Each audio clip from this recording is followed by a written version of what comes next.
Qual è il futuro? Il volo.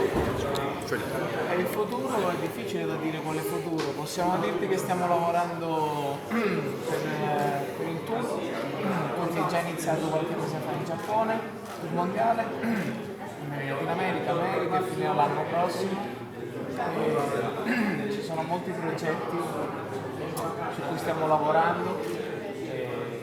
Ma sicuramente quello che prevede il nostro futuro è di rimanere insieme. Malta sembra di essere costantemente la destinazione preferita dei cantautori rinomati.